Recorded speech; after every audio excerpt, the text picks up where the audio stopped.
성경 말씀 봉독하겠습니다. 사도행전 16장 6절부터 15절까지입니다.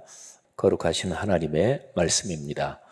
성령이 아시아에서 말씀을 전하지 못하게 하시거늘 그들이 부르기아와 갈라기아 땅으로 다녀가 무시아 앞에 이르러 비두니아로 가고자 했으되 예수의 영이 허락하지 아니하시는지라.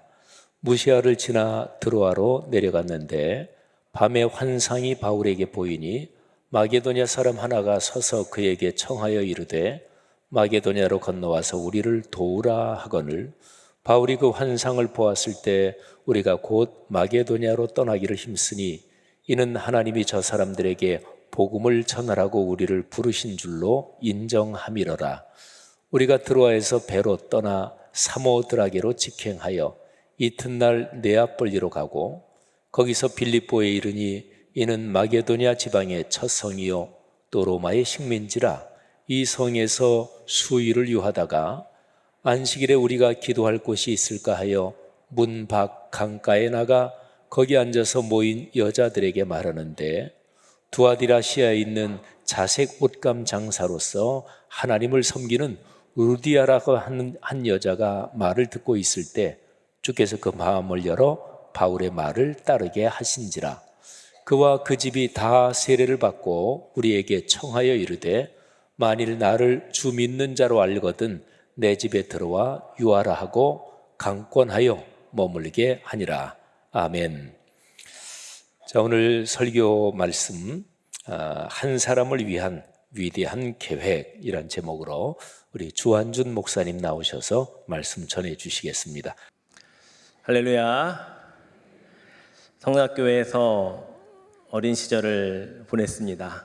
10살 때 교회에 처음 와서 유년부, 초등부, 중등부, 고등부, 대학 청년부를 보냈고요. 그리고 또 하나님의 부르심이 있어서 목회자의 길을 가서 신학을 하고 그리고 고등부 전도사로 2년간 사역을 하다가 2003년도에 우리 성락선교교회를 떠나서 20년 만에 이렇게 와서 말씀을 전하게 되었습니다. 참 성락교회는 저에게는 고향이기도 하고 늘 태평양이라고 하는 그 긴 바다를 사이에 두고 있기는 하지만 늘 우리 교회의 성전 건축부터 참 많은 일들이 있을 때마다 함께 기도해 왔었고요. 특별히 또 저를 위해서 많이 기도해 주시는 분들이 계시다는 것을 알기에 늘 감사한 마음을 늘 지니고 있습니다. 20년 만에 와서 일부 예배를 드리고 밖에 서서 이제 인사를 할 때 정말 예전에는 집사님이셨는데 어느덧 장로님이 되신 분들도 계시고요. 그리고 저희 선배 또 후배였던 분들이 이제 또 안수 집사님으로 또 교회 중역으로 또 섬기는 모습을 보면서 그리고 제가 가르쳤던 학생이 이제 집사님이 되셔서 또 열심히 사역하는 모습을 보면서 참으로 헤어진 지는 시간이 지났지만 이 자리를 지키고 있는 또 귀한 열매들을 맺고 있는 모습을 보면서 참으로 감사했고요. 또 그 감사를 오늘 말씀을 통해 여러분과 함께 또 나눌 수 있어서 정말 다시 한번 감사를 드립니다. 오늘 미국에 계신 한 목사님이 쓰신 글 하나가 있어서 그걸 먼저 소개해 드리면서 말씀을 시작할까 합니다. 신은 언젠가 인생을 소환한다. 자비로운 신은 인생을 부르시기 전에 선물을 주신다. 느려짐의 선물을 주신다. 소화가 더디게 해서 그동안 주워서 입에 넣기 바빴던 음식을 음미하게 하시고 발걸음을 늦추어 천천히 걸으며 주위의 것을 보고 더욱 아름다움을 즐기게 하시며 감정을 무디게 하셔서 화내기를 더디게 하여 다른 사람을 더 이해하게 하신다. 보는 것, 듣는 것도 느리게 하셔서 더욱 충분히 생각할 여유를 주신다. 머리의 기억을 늦게 하시고 때론 멈추게 하셔서 이미 주어졌던 삶을 더욱 성찰하게 하신다. 머리카락이 천천히 자라게 하시고 빠지게 하시고 그리고 외면보다는 내면을 더 보게 하신다. 주위의 사람을 느리게 하셔서 신의 부름을 생각하게 하신다. 사람들은 느리게 됨을 노하라 생각하지만 이것은 인생의 마지막을 더욱 음미하게 하고 영원의 시간을 준비하라는 신의 선물이다. 더 이상 느리게 될 수 없어 영원의 시간이 가까워질 때에 삶을 선물로 주셨던 하나님을 만나게 된다. 이런 글입니다. 이 글을 읽으며 참 많은 생각을 하게 되는데요. 하나님께서는 나이가 들어가면 갈수록 풍성하게 주시는 많은 것들이 있는데 이 목사님은 그것을 느려짐이라고 하는 것으로 축복의 선물이다라고 말합니다. 그런데 우리는 늙었다, 노화되었다, 퇴화되었다라고 하는 단어를 쓰면서 늙지 않으려고, 느려지지 않으려고, 퇴화되지 않으려고 얼마나 많은 노력들을 하는지 모릅니다.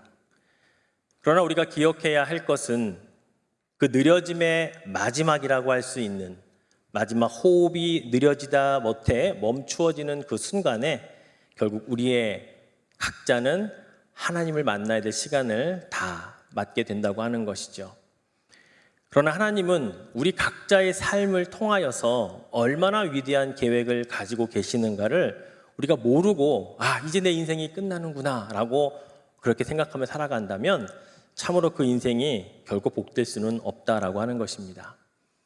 우리가 이 땅에서의 삶이 끝나는 것이 마지막이라면 이 땅에서 사는 동안만 열심히 살면 되겠죠. 하지만 하나님의 위대한 계획은 우리의 이 땅에서의 삶이 끝이 아니라 하나님을 만난 이후에 영원이라고 하는 삶을 우리에게 허락하심으로 말미암아 우리에게 더 큰 하나님의 선물이 주어진다는 것.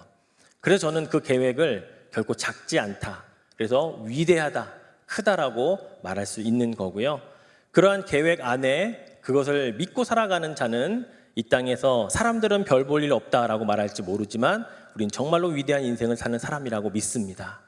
반면에 겉으로는 화려해 보일 수 있지만 그러나 우리가 그 믿음 없이 하나님의 위대한 계획 안에 살아가는 것을 모르고 살아간다면 사실은 별 볼 일 없는 인생이라고 역으로 그렇게 말할 수도 있다고 하는 것이죠.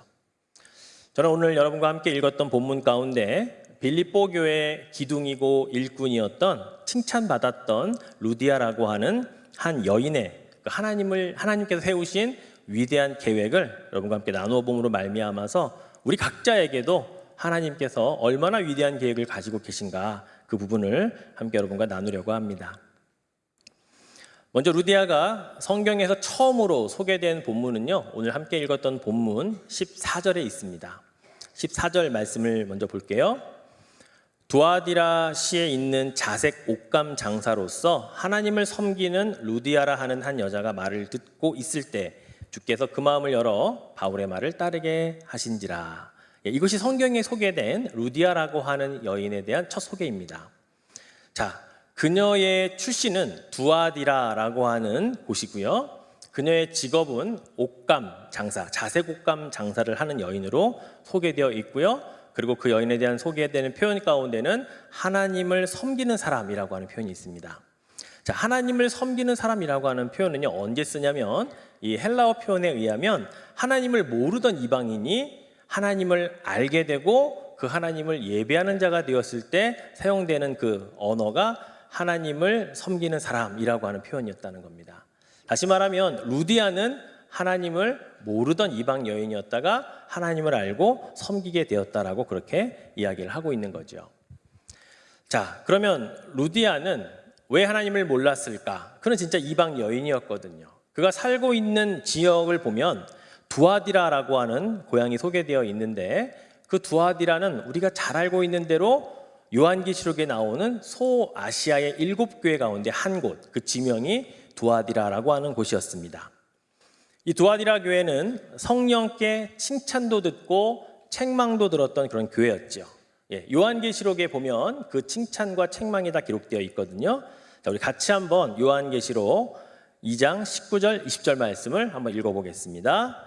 내가 내 사업과 사랑과 믿음과 섬김과 인내를 아노니 내 나중 행위가 처음 것보다 많도다. 그러나 네게 책망할 일이 있노라.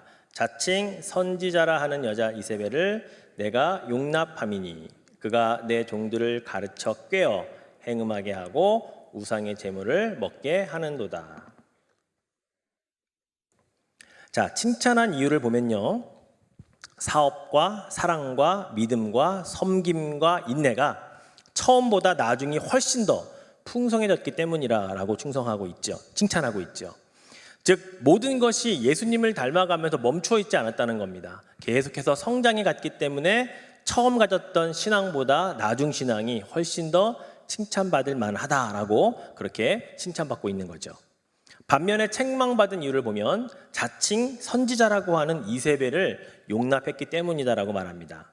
마치 오늘날 신천지가 추수꾼이라고 하는 그런 사람들을 교회 내에 투입시켜서 기존 교회 성도들을 다 몰래 빼가면서 이단화하는 어떤 그런 사람들과 같은 부류가 이세벨과 같은 여인이었던 것 같아요. 그런데 그 여인이 마음껏 교회 내에서 활동하도록 내버려둔 결과 교회가 어려워지고 또 이렇게 많은 성도들이 또 환란에 빠지고 하는 것들에 대한 책망을 이야기하고 있습니다. 바로 이런 교회가 있었던 그 곳이 두아디라라고 하는 지역인데요. 바로 루디아의 고향이죠. 자, 루디아가 있었던 두아디아는 저기 소아시아 지역에 있는 곳입니다. 그런데 지금 그녀가 머물고 있는 빌립보는요, 마게도냐에 있는 지역이죠. 자, 그는 당시에 교통편이 그리 원활하지 않았던 시대였음에도 불구하고 여인이 한참 다른 지역에 와서 장사를 하고 있는, 그 당시에는 흔치 않은 그런 인생을 살았던 한 여인인 것을 우리가 보게 됩니다. 자, 그럼 마게도냐의 이 빌립보라고 하는 곳에서 장사하고 있는 루디아가 어떻게 사도 바울 일행과 만나게 되는지 한번 그 과정을 한번 여러분과 살펴보겠습니다. 자, 사도 바울의 2차 전도 여행에 대한 지도를 잠깐 보시겠는데요. 2차 전도 여행을 시작했던 이 수리아 안디옥이라는 곳에서 또 출발을 해서 더베와 루스드라라는 곳에서 디모데를 만나게 되고요. 그리고 마게도냐로 건너오기 바로 전 이 드로아라고 하는 곳에서 이제 누가복음과 사도행전을 기록했던 바로 그 의사 누가와 합류를 하게 됩니다. 그래서 지금 마게도냐 땅의 빌립보에 와 있는데 지금 이곳에는 그래서 바울과 2차 전도여행을 했던 실라와 그리고 디모데와 누가 이 네 명이 함께 지금 2차 전도여행을 하고 있는 상황이었습니다. 자, 오늘 본문의 시작이었던 이 사도행전 16장 6절이 시작될 즈음에 이들이 머물고 있던 장소는 아직 빌립보에 가기 전인 이 비시디아 안디옥이라고 하는 곳에 머물고 있었습니다. 이곳을 떠나서 그들이 어디로 가려고 했냐면 아시아라고 불리는 에베소의 지역으로 그들이 향하려고 계획을 하고 있던 때였습니다. 그런데 오늘 6절 말씀에 보면 성령이 아시아에서 말씀을 전하지 못하게 하시거늘 그들이 부르기아와 갈라디아 땅으로 다녀갔다라고 말합니다. 어찌된 일인지 성령께서 아시아로는 가지 못하게 막으셨다라고 누가가 기록을 해 놓았습니다. 그리고 부르기아와 갈라디아 땅으로 지나 무시아 앞까지 인도를 하셨다라고 기록을 하고 있어요. 자, 그럼 무시아 앞에서는 또 어떤 일이 벌어졌냐? 오늘 7절 말씀을 또 보면 무시아 앞에 이르러 비두니아로 가고자 애쓰되 예수의 영이 허락하지 아니하는지라. 자, 이번에는 무시아 앞까지 인도 받았는데요. 두아디라로 가려고 또 계획했는데 이번에도 예수의 영이 그곳으로 가는 것도 허락하지 않았다라고 성경은 기록을 하고 있다고요. 여러분, 우리는 이 과정을 한번 깊이 묵상해 볼 필요가 있습니다. 사도 바울이 이번이 첫 번째 전도 여행이 아니고요, 두 번째 전도 여행입니다.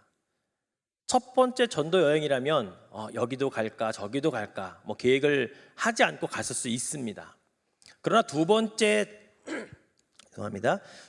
전도 여행이기 때문에 그는 사전에 충분한 기도와 또 계획과 그 많은 것들을 했었던 상태였을 거거든요. 그런데 지금 2차 전도 여행을 하고 있는 중에 6절과 7절 말씀을 보면 아시아로 가려고 하는 것도 막으시고 또 비두니아로 가는 것도 허락하지 않으시면서 하나님께서 계속 사도 바울이 가고자 하는 것을 막으셨다, 허락하지 않았다라고 하는 본문에 기록이 있다는 것입니다. 어쩌면 1차 전도 여행 때보다 더 철저하게 기도하고 더 많이 기도하고 준비했을 텐데 왜 성령께서는 가는 곳을 막으시고 허락하지 않았을까라고 하는 것이죠. 우리에게 그런 의문이 있지 않습니까? 우린 여기서 아주 중요한 사실 하나를 발견할 수 있어야 합니다. 우리가 준비하고 기도했다고 그대로 다 이루어지는 것이 아닐 수 있다라는 사실을 깨달아야 된다는 겁니다. 그와 동시에 우리가 매 순간순간 주의 뜻을 구하지 않으며 살아가는 것이 얼마나 우리의 인생을 우리 뜻대로 살아가는 것인가에 대한 도전도 받아야 된다는 거예요. 사도 바울이, 함께한 디모데가, 그리고 그와 함께한 일행들이 얼마나 기도하면서 주의 뜻을 구하면서 성령의 음성에 의지하며 나아가려고 했을 텐데, 그럼에도 불구하고 가지 못하게 막으시고 예수형에 허락하지 않으신다라고 하는 그런 그들의 가야 할 길을 막으시는 것을 받아들이며 그럼 어디로 인도하실까 계속해서 묻고 갔던 바로 사도 바울 그 일행의 그 인생은, 그들의 사역은 바로 우리들의 인생과 크게 다르지 않다라는 사실이지요. 그래서 우리는 어떠한 길을 가든지 항상 주님의 뜻을 구할 필요가 있습니다. 때로는 우리가 구했음에도 불구하고 그 뜻이 이루어지지 않을 때, 오늘 성경의 본문처럼 허락하지 않은지라 막으시는지라 라는 말씀들을 우리가 만났을 때, 그러면 주님이 다른 길로 인도하시겠구나 라고 또 한 번 주님의 음성을 귀 기울이는 그런 삶의 모습들이 바로 우리들의 모습이어야 한다는 것이죠. 우리가 가고 싶은 길을 주님이 방해하시는 것이 아닙니다. 정말로 가야 할 길이 있기에 그 길로 인도하시고자 때로는 막으시기도 하고 못하게도 하신다라는 사실을 우리가 분명하게 깨닫는 은혜가 있기를 주님의 이름으로 축원해 드립니다. 자, 그럼 왜 성령께서 아시아로도 비두니아로도 가지 못하게 막으셨을까요? 그 이유를 오늘 본문 8절부터 10절은 아주 잘 설명해 놓고 있습니다. 자, 또 같이 한번 본문을 읽겠습니다. 8절부터 10절입니다. 무시아를 지나 드로아로 내려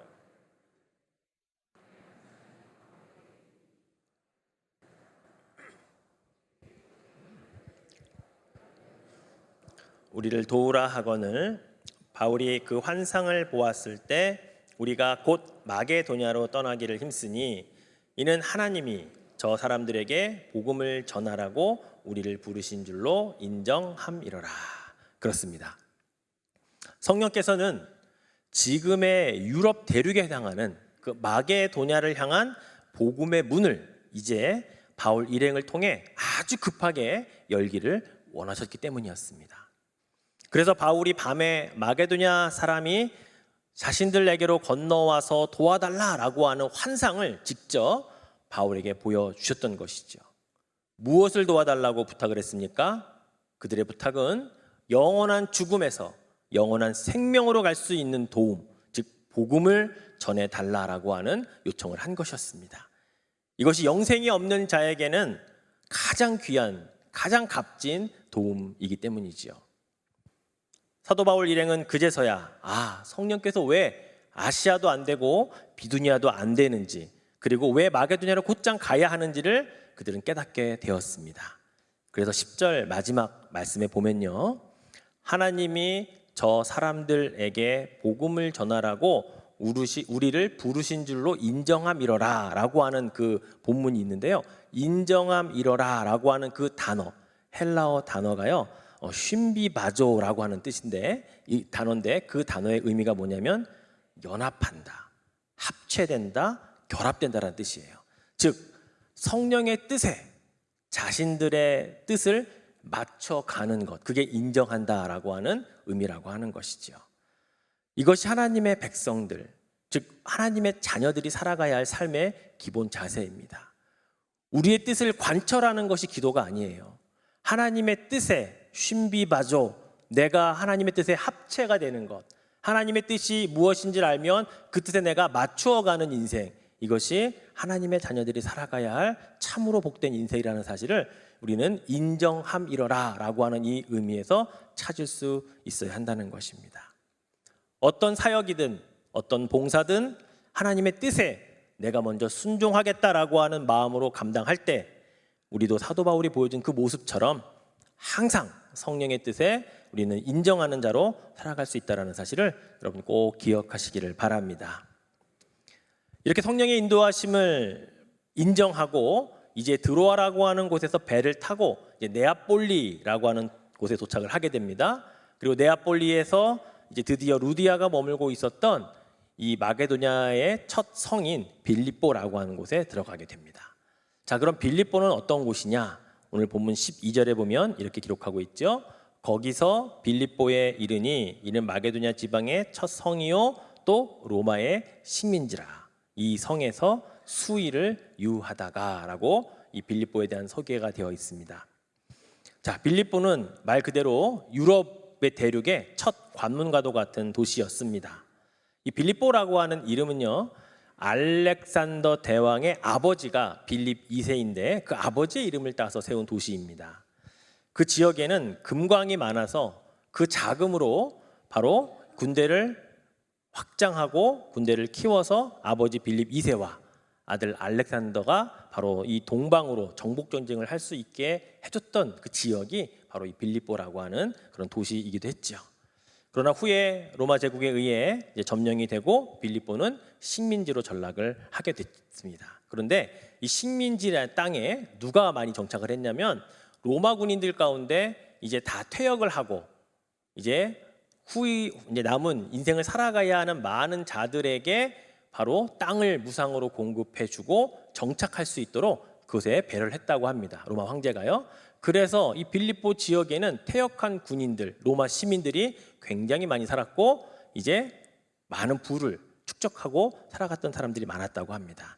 그러다 보니까 당시에 이 자주 옷감이라고 하는 것은 귀족들이, 왕족들이 사용하는 옷감들이었거든요.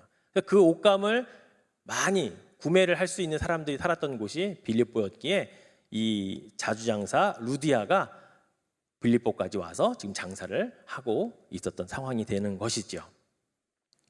그런데 이 빌립보에는 누가 없었냐면 당시의 로마 황제인 이 가이사 아구스토가 이 빌립보 지역을 비롯한 이 로마의 식민지 내에 있는 그 주변에 있는 사람들에게 명령한 게 뭐냐? 유대인들은 다 나가라라고 하는 추방 명령을 내렸었습니다. 그래서 빌립보 그 도시에는요 유대인이 하나도 없었던 시대에 지금 빌립보에 루디아가 가 있었던 거예요. 자, 유대인이 없었다는 것은 어떤 것을 의미하냐면 당시에 유대인 남성이 10명만 모이면 회당을 만들 수가 있었습니다. 그들은 시나고그, 회당을 만들어서 거기에서 예배를 드리고 말씀을 전할 수 있었어요. 사도 바울은 그래서 항상 먼저 전략적으로 회당에 들어가서 말씀을 전하고 복음을 전했는데 빌립보 성에는 수일을 묵었지만 회당을 찾을 수가 없었던 거예요. 유대인들이 다 추방당하고 나니까 회당이 사라졌기 때문이지요. 자, 그래서 며칠을 머물다가 안식일이 되어서 기도할 곳을 찾다가 바로 여인들이 모여있던 그곳 강가에서 만난 그 사람이 바로 루디아였던 것이죠. 자, 오늘 13절 말씀은 이렇게 기록하고 있습니다.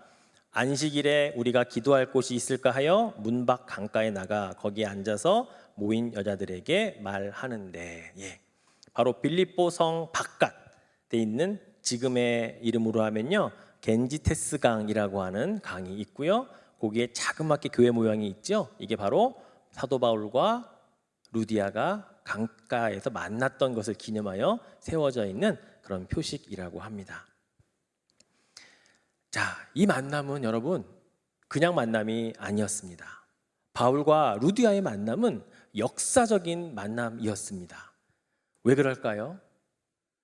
바로 루디아가 바울을 통해 예수 그리스도의 복음을 듣고 믿은 인류 역사상 유럽 최초의 그리스도인이 되었기 때문입니다.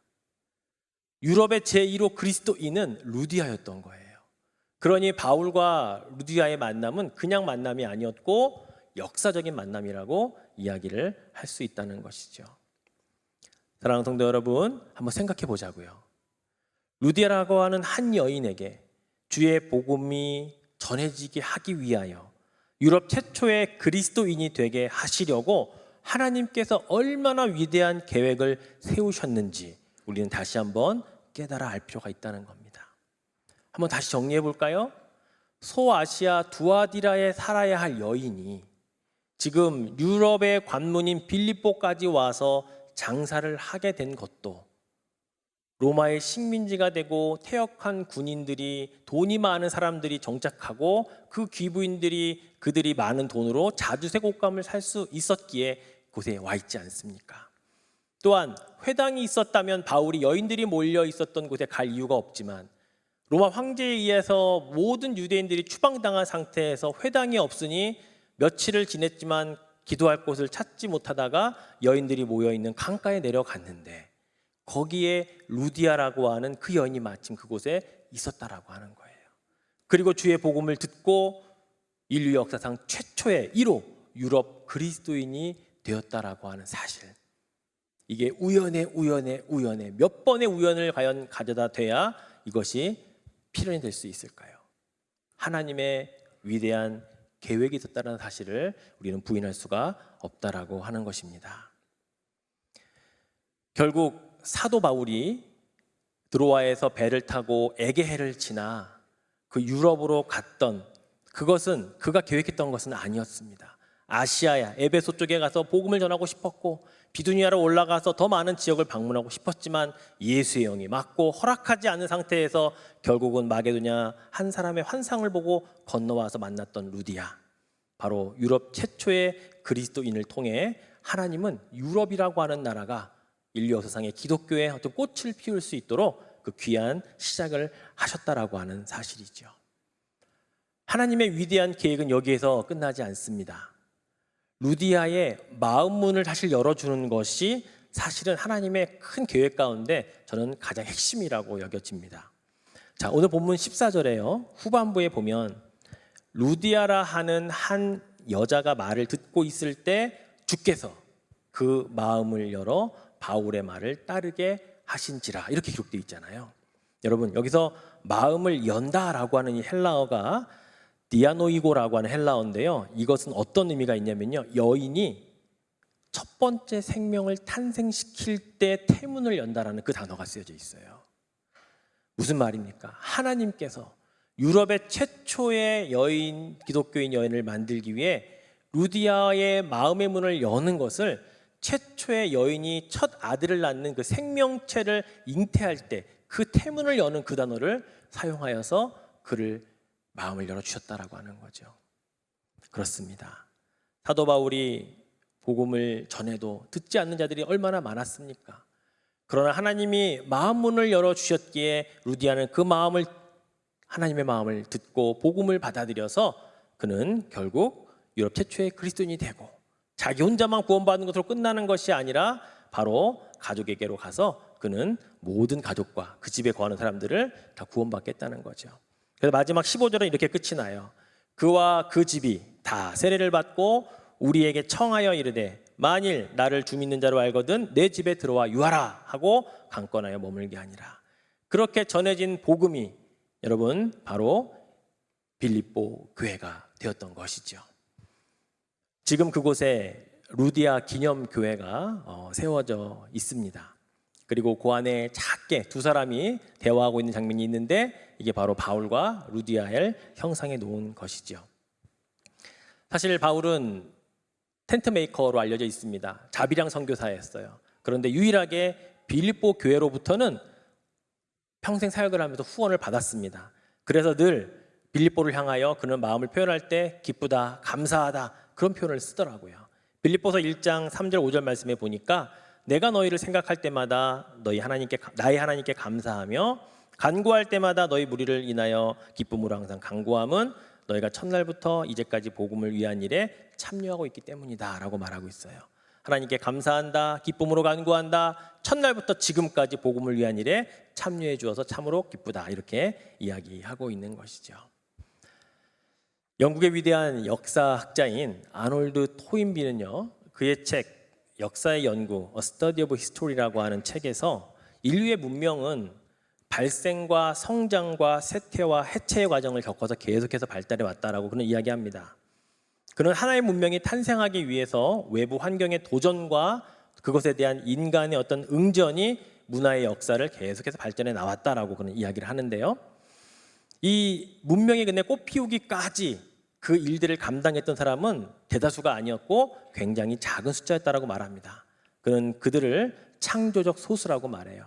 크리에이티브 마이너리티라고 하는 표현을 쓰면서 창조적 소수에 의해 인류 역사는 계속해서 발달되어 왔다고 말합니다. 저는 바로 그 창조적 소수가 바울 일행이었고, 바로 그 창조적 소수가 저는 루디아와 그의 가족들이었다고 믿습니다. 바로 하나님께서는 이 창조적 소수를 통하여 하나님의 일들을 이루어 가시려고 하나님은 위대한 계획을 가지고 계신다는 겁니다. 그럼 여러분, 창조적 소수는 누구입니까? 옆에 있는 사람입니까? 나를 뺀 다른 사람입니까? 하나님의 위대한 계획은 나를 향하지 않고 다른 누군가를 향하여만 계속해서 있는 계획일까요? 그렇지 않아요. 나를 향한 하나님의 계획을 내가 인정하고 믿음으로 받아들이면 바로 내가 하나님의 크리에이티브 마이너리티, 창조적 소수자가 되는 겁니다. 나를 통하여 나의 가정이 새로운 시대를 열 수 있고, 나를 통하여 나의 직장과 나의 만나는 사람들이, 내 교회가 얼마든지 바뀔 수 있다는 사실을 믿음으로 여러분 고백하시기를 축원해 드립니다. 이사야서 60장 22절 말씀이 그 말씀이잖아요. 그 작은 자가 1000명을 이루겠고 그 약한 자가 강국을 이룰 것이라. 때가 되면 나 여호와가 속히 이루리라. 할렐루야. 그렇습니다. 하나님의 위대한 계획을 내가 인정하고 그 계획 안에 내가 있음을 믿을 때에 하나님은 나를 통해 일하십니다. 내가 지금 이곳에 있는 건 우연이 아닙니다. 내가 왜 하고 많은 교회 중에 성낙 성결교회에서 말씀삼 공동체에서 이렇게 신앙생활을 하고 있을까요? 하나님의 위대한 계획 속에 내가 있기 때문임을 여러분 믿으시기를 바랍니다. 이 안에서 여러분이 창조적 소수자가 되어서 하나님의 역사를 마음껏 펼쳐갈 수 있기를 주님의 이름으로 축원해 드립니다. 말씀을 맺겠습니다. 오늘 이 본문의 말씀을 가지고 저희는 집에서 가정 예배를 드리면서 아이들과 한번 말씀을 나눈 적이 있었습니다. 제가 사도 바울의 그 여정과 루디아를 만나기까지의 일을 쫙 설명하면서 아이들에게 그 말씀에 대한 한번 그 소감을 한번 이야기해 보라고 한 적이 있었어요. 그때 저희 아이들 가운데 하나애가, 우리 아이들은 영어가 편하기 때문에 영어로 이렇게 얘기하더라고요. When God closed the door, He opened another 라는 말을 표현하더라고요. 하나님이 한 문을 닫으시니까 하나님이 다른 문을 여시는 것 같아요 라고 하는 말을 한 거예요. 사도 바울이 가려고 하는 길을 성령에 의해서 아시아도 막으시고 비두니아도 막으시더니 하나님이 또 다른 문을 여셔서 마게도냐로 가게 하셨다라는 것을 이렇게 우리 아이가 표현했습니다. 그렇습니다. 하나님의 위대한 계획은 우리가 가고자 하는 방향의 문을 닫으시는 것 같기도 하지만 그때는 반드시 새로운 다른 문을 여신다는 사실을 여러분 믿으시기를 축원해 드립니다. 그 계획 안에 우리가 있음을 믿고 그것이 하나님의 목적이며 우리의 삶을 이끌어 가시는 하나님의 뜻인 것을 안다면 우리는 지금 좌절할 필요 없고 우리는 지금 무엇이 막혀 있다고 그것이 끝이 아니다라는 것을 알아야 한다는 것이죠. 하나님의 성령이 여러분을 오늘도 막으시면 다른 길을 여시고 가지 못하게 하시면 다른 길을 가게 하시는 것을 통하여 여러분의 삶을 승리로 이끌어 가실 것을 믿습니다. 이곳에 계신 모든 분들이 하나님의 창조적 소수자가 되어서 여러분이 있는 곳에서 하나님의 사명을 감당하는 놀라운 사명자로 살아가실 수 있기를 주님의 이름으로 축원해 드리겠습니다. 기도하겠습니다. 하나님 감사합니다. 하나님은 너무나 위대하시고 크셔서 나같이 별 볼 일 없는 한 사람을 위한 보잘것없는 계획을 가지고 계신 분이 아니라 참으로 크고 위대한 계획을 나 한 사람을 위하여 세우시고 이루시고 인도해 가시는 분이심을 믿습니다. 오늘 내가 있는 곳에서 하나님은 그 계획대로 나를 사용하시기를 원하며 때로는 막으시기도 하고 허락하지 않으시겠지만 그러나 새로운 길을 여시고 새로운 곳으로 인도하셔서 우리를 하나님의 창조적 소수자로 불러주심을 믿습니다. 그렇게 사용되기를 소망하며 그렇게 하나님의 자녀로 인생 정말 기쁘고 아름답게 살아가기를 원합니다. 주님 이끌어 주옵소서. 순종하겠나이다. 감사드리며 예수님의 이름으로 기도드립니다. 아멘.